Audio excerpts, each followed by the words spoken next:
Ya, kita mau mulai ibadah kita ya. Kita mau mulai ibadah, minta tolong Laselihwa untuk memimpin doa pembuka. Adik-adik, mari sama-sama kita tutup mata, kita masuk dalam doa. Bapa di surga, kami mengucapkan syukur dan terima kasih. Pada pagi hari ini, kami boleh bertemu dengan anak-anak semua, walaupun via Zoom. Biarlah Tuhan memberkati ibadah kami pada pagi hari ini, dari awal sampai akhir. Terima kasih ya Tuhan, di dalam nama Tuhan Yesus Kristus kami berdoa. Amin. Amin. Selamat pagi semua. Selamat pagi anak-anak di Singaraja. Halo.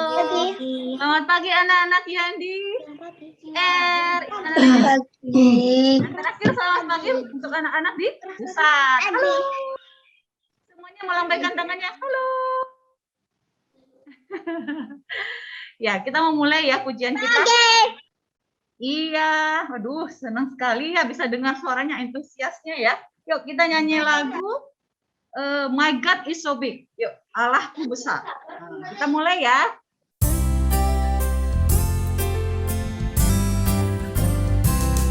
My God is so big, so strong and so mighty. There's nothing my God cannot do.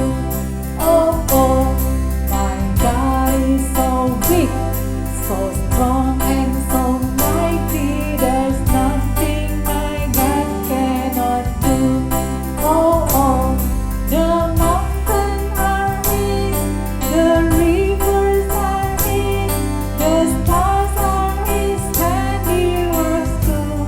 Oh, oh, my God is so big, so strong and so mighty. There's nothing my God cannot do. Oh, oh, Allahku besar, kuat dan perkasa, tiada yang mustahil bagi Dia. Oh, oh, Allahku besar, kuat dan perkasa, tiada yang mustahil bagi Dia. Oh, oh, gunung miliknya, sungai miliknya, bintang-bintang ciptaannya. Oh, oh, Allahku besar, kuat dan perkasa, tiada yang mustahil bagi Dia. Oh, oh. Anak-anak, kita mau melanjutkan puji-pujian kita. Kita mau nyanyikan lagu Do Lord Remember Me. Yuk kita nyanyikan lagu ini.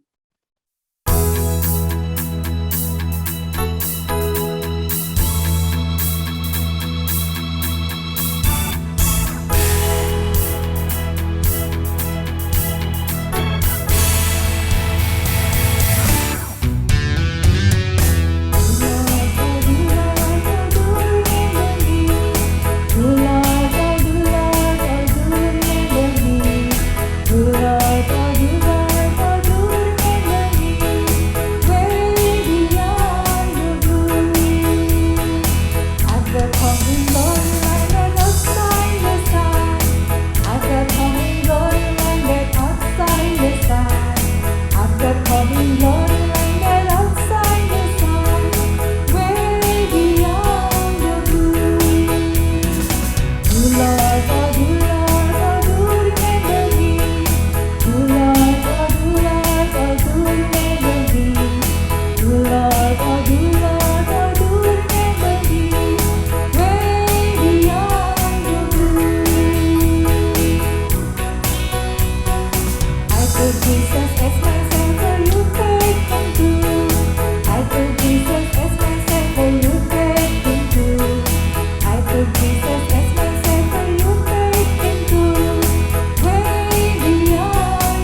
kita mau mendengarkan firman Tuhan.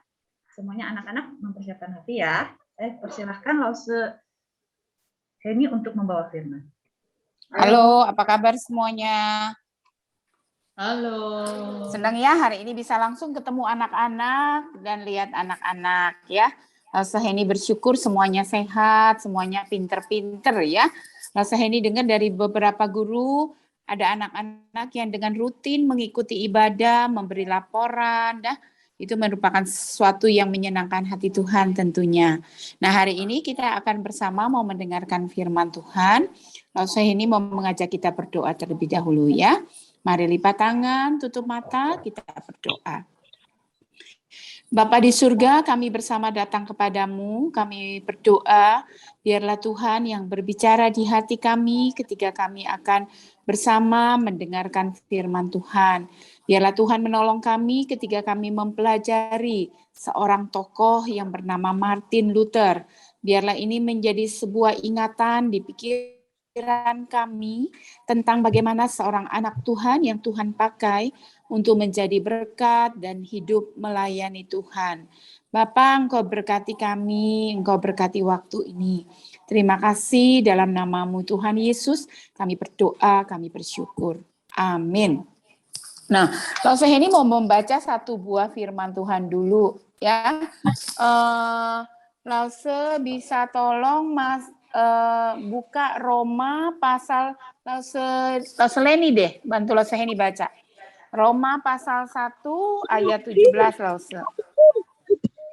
Roma 1 ayat 17, sebab di dalamnya nyata kebenaran Allah yang bertolak dari iman dan memimpin kepada iman, seperti ada tertulis, orang benar akan hidup oleh iman. Sekali lagi, Roma 1 ayat 17. Sebab di dalamnya nyata kebenaran Allah yang bertolak dari iman dan memimpin kepada iman, seperti ada tertulis, orang benar akan hidup oleh iman. Nah, anak-anak Lause Heni ulang lagi. Hari ini adalah hari reformasi. Oke? Bukan cuma di Denpasar, di GKA Sion, tapi di seluruh dunia gereja-gereja memperingati 31 Oktober sebagai hari reformasi. Kenapa? Ya, itu sebuah kegerakan yang digerakkan oleh seorang yang bernama Martin Luther. Apa sih itu reformasi, Lause? Sebuah kegerakan mengembalikan pengajaran sesuai dengan firman Tuhan. Ulang. Sebuah pengajaran yang dikembalikan sesuai dengan firman Tuhan. Atau bahasa kerennya, back to the Bible. Gitu ya. Apa? Back to the Bible. Nah, anak-anak. Seorang anak yang waktu itu baru berumur 7 tahun, ya, tapi papanya yang namanya Hans Luther punya ambisi yang luar biasa supaya anaknya ini menjadi anak yang pinter, karena memang anaknya ini pinter, ya. Jadi sejak umur 7 tahun Martin Luther ini disuruh belajar sama papinya. Belajarnya nggak main-main, belajar bahasa Latin. Aduh, bahasa Latin. Pada waktu itu sekolah-sekolah bahasa Latin, bahasa Yunani hanya dipelajari oleh orang-orang dewasa, oleh orang-orang yang punya kepentingan mau menjadi tokoh-tokoh agama atau pengajar-pengajar agama. Tapi Martin Luther yang 7 tahun sudah dimasukin ke sebuah sekolah di mana dia harus belajar bahasa Latin, ya. Dia harus belajar bahasa Yunani. Ya, nah waktu itu Alkitab memang ditulis dengan bahasa Yunani, menjadi bahasa yang khusus, ya. Nah anak-anak, Martin Luther karena dia orangnya suka belajar, teman-temannya main di luar, dia mah belajar, dia baca buku, dia belajar bahasa. Bahkan dibilang gini, ada pelajaran-pelajaran yang kalau orang belajar itu kepalanya bisa mau pecah, itu orang dewasa loh ya. Tapi Martin Luther tetap belajar hal itu ya, dia tetap belajar, dia belajar sungguh-sungguh. Nah, Martin Luther ini seorang anak yang lahir di Jerman tahun 1983. Wow, jauh amat Lause Heni. Iya, jauh sekali ya. Ntar lagi kalau dia masih hidup, ini udah mati mah ya. 10 November itu hari ulang tahunnya ya. Dia lahir di Jerman. Nah, ini nama orang tuanya udah ditulis di sini ya. Lause Heni lanjut. Nah, waktu dia sudah belajar umur 17 tahun, terus papi maminya bilang, aduh kamu mah pinter, kamu harus masuk ke sekolah hukum. Dia menjadi seorang pengacara, ya disuruh masuk untuk menjadi seorang pengacara. Apa itu pengacara, Lausaheni? Pengacara adalah seorang yang kemudian nantinya ketika dia menjadi seorang pengacara, dia membela orang-orang yang membutuhkan pembelaan di dalam ranah hukum atau di dalam tempat seorang diadili gitu ya. Wah, dia belajar juga nggak main-main, pinter banget. Semua orang mengakui Martin Luther mah pinter gitu ya. Nah, tapi satu waktu, pada waktu dia sedang berjalan-jalan ya, itu dikatakan tanggal 15 Juli 1505, itu menjadi sebuah momen yang terpenting dalam kehidupan Martin Luther. Jadi dia pulang dari kuliah, tiba-tiba ada badai hujan yang luar biasa, hujan keras, angin keras. Mungkin kalau dia di Denpasar sempat tahu ya, Lausaheni di tempatnya Lausaheni tinggal itu sampai seng atap itu sampai terbuka gitu ya, karena tiba-tiba ada angin yang keras, hujan yang deras gitu ya. Nah itu yang tiba-tiba menimpa Martin Luther. Ketika dia sedang berjalan, selesai dari kampusnya, dia mau pulang, lalu dia disambar, bukan seperti ya, di dekatnya dia itu ada petir. Wah, dia ketakutan dan dia gemetar. Kenapa? Karena dia takut sekali mati. Karena pada zaman itu terus diberitakan bahwa orang yang nggak percaya Tuhan nanti masuk neraka. Ya sampai sekarang juga itu memang sebuah kebenaran ya. Tapi pada waktu itu diberitakan sebagai sesuatu yang takut, dengar mau mati, takut, semuanya nggak berani gitu ya. Jadi Martin Luther dia takut sekali lagi waktu dia hampir dikenain kilat di sampingnya, tuh ada suara guntur yang membahana, ada hujan yang begitu deras. Wah, terus dia diluputkan oleh Tuhan ya, tidak sampai terluka dan tidak sampai mati gitu ya. Lalu dia berdoa, aduh, waktu itu karena dia masih percaya, belum percaya Tuhan dengan sungguh-sungguh, dia bilang, aduh saya berjanji mau jadi biarawan. Wah, apa itu biarawan? Taunya dia teriak-teriak, saya berjanji jadi biarawan, ampun, gitu ya. Yang penting hidup gitu. Terus dia bilang mau jadi biarawan. Biarawan itu adalah orang yang mengkhususkan dirinya pada waktu itu ya. Sampai sekarang masih ada di gereja Katolik. Orang yang mengkhusus dirinya untuk terus-terus belajar firman Tuhan dan mereka tidak berkeluarga dan memang khusus gitu ya. Lalu dia pulang, dia bilang ke papinya, papi, aku tadi hampir mati, tahu nggak? Ada kilat, ada guntur, ada hujan, ada badai. Aku takut sekali mati masuk neraka gitu ya. Lalu kemudian dia bilang ke papa mamanya, aku sekarang nggak mau lagi sekolah jadi pengacara. Wah, kaget papa mamanya, saudara-saudaranya, keluarganya semua kaget. Kenapa?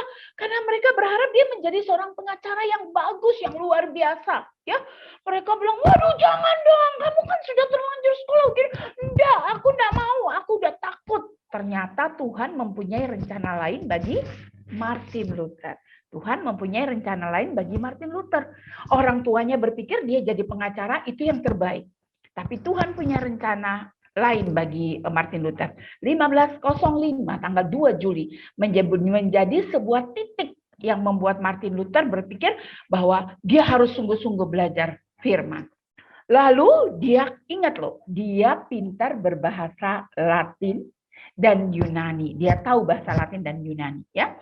Sehingga Alkitab yang pada hari itu hanya ditulis dalam bahasa Latin dan Yunani, hanya dia waktu itu anak-anak muda yang mungkin paling tahu, yang lain tidak peduli. Kenapa? Ada pastor, ada pendeta, ada hamba Tuhan yang menyampaikan. Namun pada zaman itu, satu zaman di mana rupanya ada pendeta atau pastor-pastor atau hamba Tuhan, mereka menyalahgunakan. Ingat loh ya, pada waktu itu mereka menyalahgunakan pengajaran. Sehingga mereka memberitakan sesuatu yang bukan berasal dari firman Tuhan. Itulah sebabnya tadi Lausaheni bilang pengajaran reformasi ini adalah sebuah kegerakan back to the Bible. Apa? Back to the Bible. Kembali kepada firman Tuhan. Nah, Martin Luther yang kemudian belajar, dia belum tahu bahwa keselamatan itu anugerah. Keselamatan itu apa anak-anak? Keselamatan itu anugerah. Dia belum tahu itu. Yes, good. Dia belum tahu itu ya. Nah, jadi pada waktu itu dia pikir gini, oh saya harus berpuasa, saya harus menderita, saya harus menangis, saya harus kerja keras, saya harus. Supaya Tuhan Yesus mengasihi saya. Karena saya orang berdosa. Ya. Bahkan di gereja di mana dia berada pada waktu itu, mereka diajarin bahwa kalau kamu mengaku dosa, kamu harus keluarin uang. Beli surat pengampunan. Kalau sudah beli surat pengampunan, kamu baru bisa diampuni dosanya. Dan kamu harus menjadi pribadi yang berusaha keras dengan usaha sendiri. Sehingga Martin Luther berpuasa. Martin Luther berdoa nggak habis-habis. Bahkan dia sengaja kayak menyiksa dirinya ya. Bikin dirinya capek, bikin dirinya susah supaya Tuhan mengampuni. Tapi ketika dia melakukan itu terus-terus, dia tidak merasa damai. Dia merasa ada yang kurang. Bahkan dia juga melihat orang membeli surat pengampunan dosa. Dia juga mau melakukan itu, tapi dia merasa ini sesuatu yang nggak benar. Itu bukan dia. Tuhan yang memberitahukan kepada dia bahwa yang dilakukan ini semua tidak benar. Puji Tuhan, Tuhan memberikan seorang teman kepada dia ya. Ada seorang teman yang bernama Johann von Stupitz ya, bukan stupid, bukan ya, Stupitz. Ya, harus susah dah ngomongnya orang Jerman gitu ya.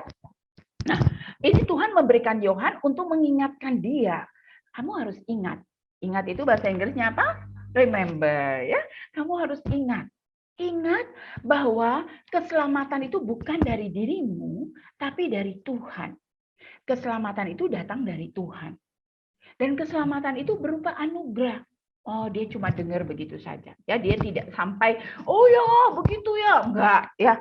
Tapi dia cuma merasa something wrong. Ada sesuatu yang salah dengan gereja ini. Lalu ketika dia mulai benar-benar mempelajari Alkitab, dia menemukan bahwa ternyata benar.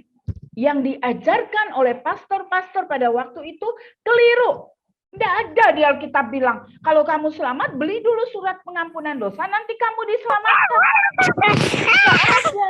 Nggak ada yang ngomong begitu. Ya, malah dia menemukan sebuah kitab yang tadi dibacakan oleh malah dia begitu temannya memberitahu bahwa keselamatan itu bukan dari Tuhan, keselamatan itu berupa anugerah, dia masih enggak ya dengar-dengar begitu aja. Tapi kemudian akhirnya Tuhan memberikan firman kepada dia, ya. Tuhan memberikan firman kepada dia, Roma 1 ayat 17, lalu setelah ini bisa bacain? Ya, dengarkan. Roma 1 ayat 17. Sebab di dalamnya nyata kebenaran Allah yang bertolak dari iman dan memimpin kepada iman. Seperti ada tertulis, orang benar akan hidup oleh iman. Orang benar akan hidup oleh iman. Kata-kata itu terus mengiang di telinganya, ya, di kepalanya, sehingga dia mempelajari Alkitab dengan sungguh-sungguh, dan dia mulai melihat Alkitab berbicara bahwa keselamatan itu tidak bisa karena kita berbuat baik. Tidak bisa karena kita berpuasa lama sekali menahan lapar. Tidak bisa karena kita berdoa sepanjang hari atau bertahun-tahun.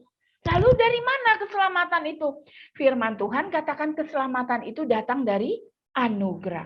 Sebab oleh kasih karunia kamu diselamatkan, bukan usahamu, bukan perbuatanmu, tapi itu pemberian Allah, gift. Ya, blessing ya, anugerah. Jadi tidak bisa lalu saya ini untuk dapat selamat, lalu saya ini jadi baik dulu lalu saya ini berpuasa lalu saya ini berdoa terus, lalu saya ini siksain diri, lalu saya ini kerja keras untuk Tuhan biar selamat. Nggak bisa.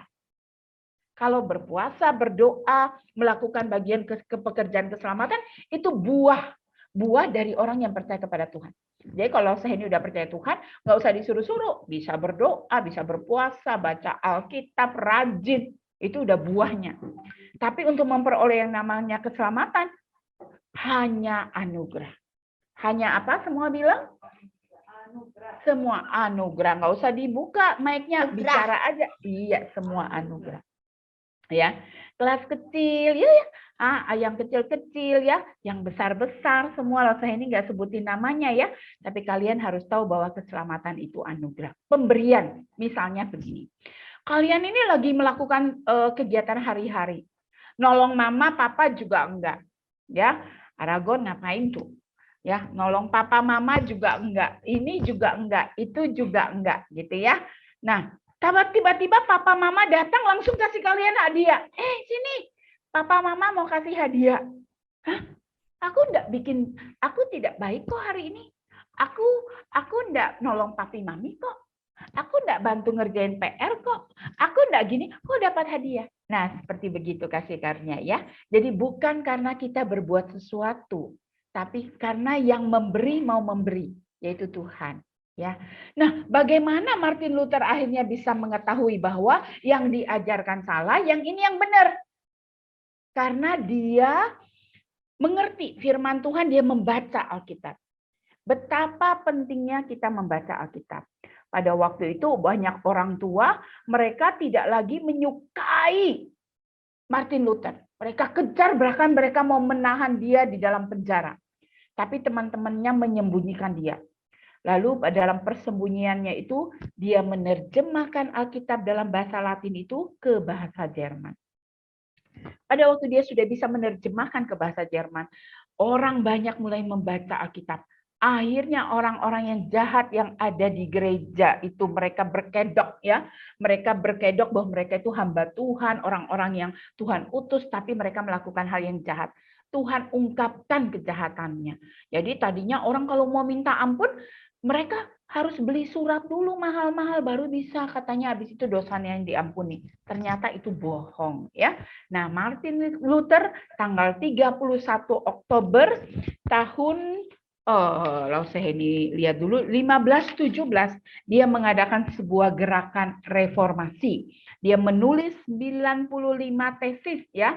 Dia menulis 95 pernyataan, dia mengirim kepada para pemimpin gereja dan para pemimpin gereja ketika membaca mereka kaget karena ternyata apa yang mereka kerjakan Martin Luther tahu ya. Mereka berusaha menahan dia tapi Martin Luther tidak takut. Martin Luther dalam persembunyian dia menulis, dia menerjemahkan Alkitab itu dalam bahasa Jerman. Setelah itu Alkitab itu kemudian diterjemahkan dalam berbagai bahasa. Banyak orang yang mengenal Tuhan, yang mengenal firman Tuhan. Dari firman Tuhan mereka bisa tahu kehidupan yang harus dijalani. Nah, anak-anak yang dikasih Tuhan, kenapa anak-anak lause-lause di sini semua harus baca firman Tuhan? Coba. Kenapa kita harus baca firman Tuhan? Karena firman Tuhan itu adalah cara Tuhan berbicara kepada kita. Bicara kepada Aragon, kepada Sepira, kepada Keira, kepada Nandra, kepada siapa nih? Banyak nih anak di sini nih. Kalau saya ini sebut kepada anak-anak di Istana Regensi, kepada anak-anak di Pos PI Singaraja, kepada anak-anak kelas kecil, kelas tengah, kelas besar yang ada di pusat. Itu Alkitab Tuhan berikan berbicara, untuk Tuhan berbicara kepada lause-lause. Kenapa kita bisa tahu mana yang benar, mana yang salah? Karena Alkitab yang memberitahukan, this is wrong, this is right. Ya, ini benar, ini salah. Ini boleh, ini nggak boleh. Ya, dari Alkitab kita belajar semua. Suara Tuhan, Tuhan perdengarkan melalui Alkitab. Kalau berdoa, itu Tuhan memberikan satu wadah atau cara kita berdoa, ngobrol sama Tuhan Yesus. Makanya kalau berdoa kan ngomong gitu ya. Bukannya kita dengar Tuhan Yesus bilang, Henny, gitu, enggak. Tapi kita yang ngomong, Tuhan Yesus, tolong saya, gitu ya. Kita berbicara kepada Tuhan, itu doa. Tapi kalau Alkitab, kita coba baca Alkitab. Firman Tuhan berkata, jangan berdusta, jangan mencuri, jangan begini. Allah mengirim anaknya Yesus Kristus untuk menjadi juru selamat. Itu apa? Tuhan yang berbicara kepada kita. Ya, mari jadikan firman Tuhan yang utama di dalam hidup kita. Semua katakan sama-sama 1, 2, 3. Jadikan firman yang utama di dalam hidup kita. Sekali lagi, jadikan firman yang utama di dalam hidup kita. Kenapa? Karena dari firman kita mendengar suara Tuhan, kita tahu mana yang benar, mana yang salah. Firman Tuhan itu seperti pelita ya yang menerangi jalan hidup kita. Karena dunia ini gelap sebenarnya. Banyak hal yang tidak bagus di dunia ini. Banyak hal yang mengganggu kita. Bahkan adik-adik lagi ibadah gini, diganggu tuh. Jangan konsentrasi, main handphone aja. Nggak usah peduli, biarin aja. Begini, begitu. Wah, banyak sekali gangguan. Ya. Tapi Tuhan mau firman itu menjadi penerang supaya kita bisa tahu kebenaran yang Tuhan berikan. Dan setiap kita harus ingat keselamatan itu datang dari... Ulang, keselamatan itu datang dari Dari Tuhan. Iya. Nggak bisa karena usaha kita, nggak bisa karena kemauan kita. Ya, Hen ya. Nggak bisa, loh, kok lelet-lelet. Nggak bisa karena apapun, tapi semua oleh karena anugerah. Ya, oke. Tuhan memberkati kita sekalian, anak-anak di Istana Regensi, anak-anak di Singaraja, anak-anak di Denpasar, kelas kecil, kelas tengah, kelas besar. Tuhan sayang sama kita. Kita cukup datang kepada Tuhan, nanti Tuhan yang menyatakan keselamatan. Dan rajin baca firman Tuhan setiap hari. Nggak boleh setahun sekali loh ya. Setiap hari. Ya. Oke, lipat tangan, tutup mata. Kita mau berdoa. Ya, semuanya? Ya. Itulah seheninya, kelas kecil, kelas tengah, kelas besar semua ya.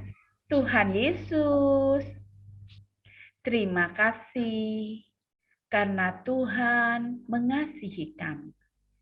Terima kasih karena Tuhan memberi hadiah gratis kepada kami, yaitu keselamatan.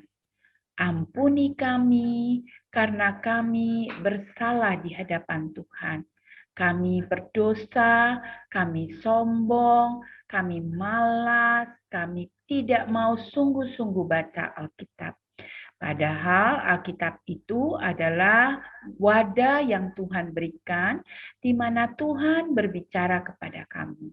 Biarlah mulai hari ini kami ditolong Tuhan membaca Alkitab setiap hari.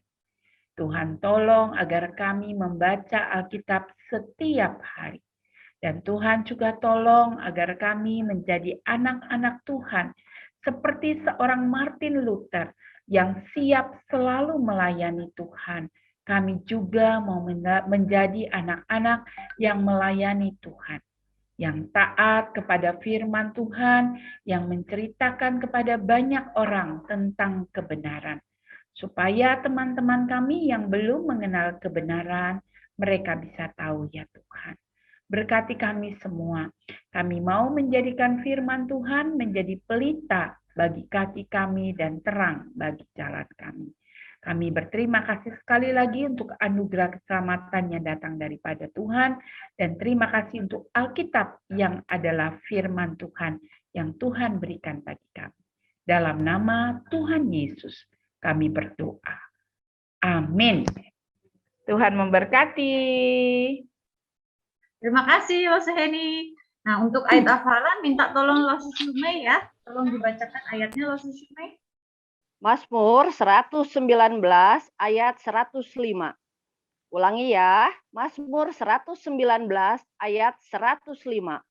Firman-Mu itu pelita bagi kakiku dan terang bagi jalanku. Firman-Mu itu pelita bagi kakiku dan terang bagi jalanku. Adik-adik hafal ya. Terima kasih Lose Shumei. Nah, anak-anak kita tadi udah belajar ya dari Bapak siapa lagi namanya? Bapak Martin Luther. Anak-anak, sebentar lagi kita mau memberikan persembahan. Jangan lupa ya jalengannya. Ya, oke. Kita mau memberikan persembahan. Anak-anak kita menyanyikan lagu Mengikut Yesus Keputusanku. Yuk kita sambil menyanyikan lagu ini ya. Yuk kita sambil bertepuk tangan ya.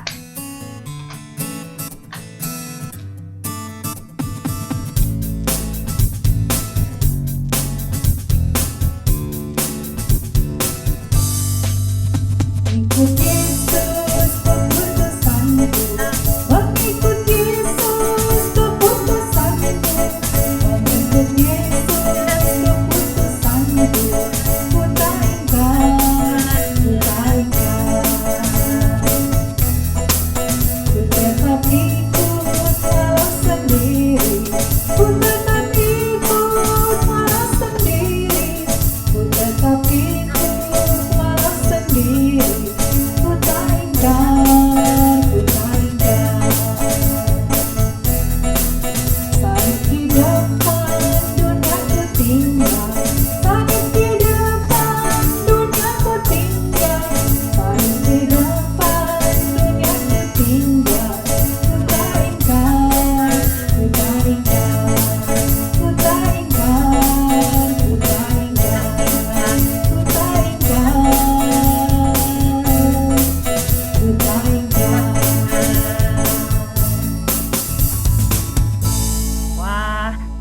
sekali ya di dalam hidup kita, kita mau bagaimana anak-anak mengikut Yesus ya seumur hidup kita. Nah, anak-anak kita mau menutup ibadah kita, minta tolong untuk langsung Mengkwa untuk berdoa ya, untuk doa penutup. Oh, sekalian dengan doa persembahan ya. Mari adik-adik kita berdoa.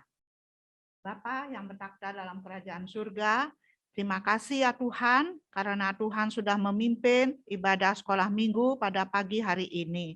Terima kasih pada hari ini boleh memperingati hari reformasi ya Tuhan. Melalui hari ini ya Tuhan, Tuhan ajar kepada kami, supaya kami dari kecil mempunyai sikap yang rajin, yang setia, untuk mau membaca firman Tuhan setiap hari ya Bapa. Bukan saja kami membaca firman Tuhan, tapi kami belajar untuk melakukan firman Tuhan di dalam kehidupan kami hari lepas hari. Terima kasih ya Tuhan, pagi ini juga kami diberikan kesempatan untuk memberikan uang persembahan. Kiranya Tuhan pakai uang persembahan ini boleh memajukan pekerjaan Tuhan. Baik ya Tuhan di gereja pusat, baik di anak-anak sekolah minggu di Istana Regensi maupun di Pos PI Singaraja. Terima kasih ya Tuhan, kami serahkan ya Tuhan akan semua anak-anak yang sudah mengikuti ibadah pagi ini. Dalam nama Tuhan Yesus kami berdoa. Amin. Selamat hari Minggu, Tuhan Yesus memberkati.